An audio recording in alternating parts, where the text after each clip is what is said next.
আসসালামু আলাইকুম রহমতুল্লাহ। প্রিয় দর্শক, আশা করি আল্লাহর রহমতে আপনারা সবাই ভালো আছেন। পবিত্র কোরআনুল কারিমে ভালো এবং মন্দ কাজের আলোচনা হয়েছে, ঘোষণা করা হয়েছে ভালো ও মন্দ কাজের জন্য পুরস্কার ও শাস্তি দেওয়া, বারবার তাগিদ দেওয়া হয়েছে ভুলের জন্য ক্ষমা প্রার্থনা করার জন্য। আল্লাহ পাক রব্বুল আলামিন রাসূল সাল্লাল্লাহু আলাইহি ওয়াসাল্লাম এর মাধ্যমে কোরআন প্রতিশ্রুতি দিয়েছেন, অনুতপ্ত হয়ে আল্লাহ পাকের কাছে ক্ষমা প্রার্থনা করে আল্লাহ তাআলা ক্ষমা করে দিবেন। যে ব্যক্তি ভুল করার পর অনুতপ্ত হয়ে আল্লাহর কাছে ক্ষমা প্রার্থনা করবে, সে ব্যক্তি আল্লাহর প্রিয় বান্দা হবে। কেননা অপরাধী বান্দা যখন আল্লাহর কাছে ক্ষমা প্রার্থনা করে তখন তিনি অত্যন্ত খুশি হন। এই জন্য আমাদের আল্লাহর কাছে ক্ষমা প্রার্থনা করতে হবে। খাঁটি তওবা করাতে রয়েছে মুক্তি। রাসূল সাল্লাল্লাহু আলাইহি ওয়াসাল্লাম গুনাহ থেকে মুক্তির জন্য তওবা করার পরামর্শ দিয়েছেন। পাশাপাশি তিনি এমন দোয়া শিখিয়েছেন যা আমল করলে গুনাহ থেকে মাপ পাওয়া যায়। প্রিয় দর্শক, আজকে আমরা আলোচনা করব ঘুমানোর পূর্বে 3 বার যে দোয়াটি পড়লে সকল গুনাহ মাপ হয়ে যায়। আপনি সকালে উঠে বুঝতে পারবেন শরীর মন কতটা হালকা হয়ে গেছে। আপনি আপনার গুনাহর বোঝা ঝেড়ে ফেলে দিচ্ছেন, সে অনুভূতি আপনার কলবে হবে। বোঝা বহনকারী যখন বোঝা ফেলে দেওয়ার পর হালকা অনুভব করা হয়, ঠিক তেমনি আপনি যখন গুনাহর বোঝাও ফেলে দিবেন, হালকা অনুভব করবেন।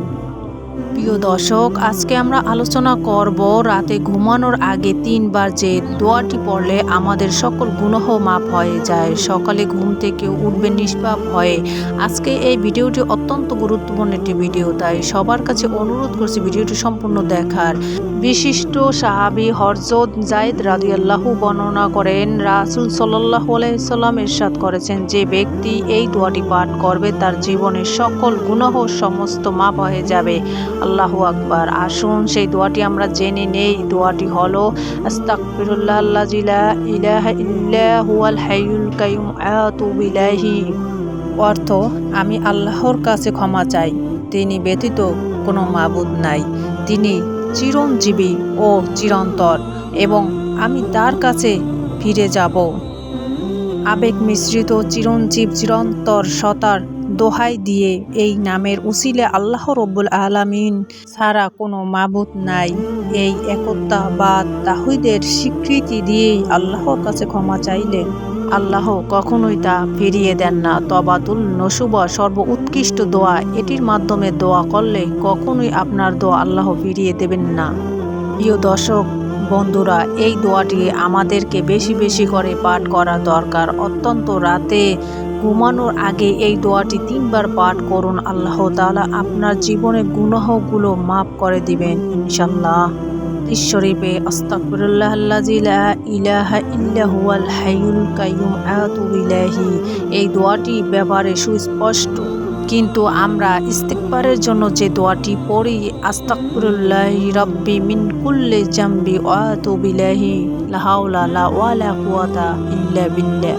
দোয়াটির ব্যাপারে হাদিসে কোনো সুস্পষ্ট রেফারেন্স নেই। এই ইস্তিগফার পড়লে আল্লাহ আমাদের ক্ষমা করবেন, কিন্তু আমাদের উচিত রাসূল সাল্লাল্লাহু আলাইহি ওয়াসাল্লামের যে ইস্তিগফার শিখিয়েছেন সেটি মুখস্থ করা। কিন্তু দুর্ভাগ্যজনকভাবে বাংলাদেশে অধিকাংশ মানুষই রাসূল সাল্লাল্লাহু আলাইহি ওয়াসাল্লামের শিক্ষার থেকে আলেম ওলামাদের ইস্তিগফার দোয়াটি বেশি জেনে থাকি। আমাদের উচিত দুটোই জানা এবং দুটোরই উপর আমল করা। বেশি আমল করা উচিত। হাদিস শরীফে যে ইস্তিগফারের কথা বলা হয়েছে সেই ইস্তিগফার বেশি বেশি আমল করা উচিত।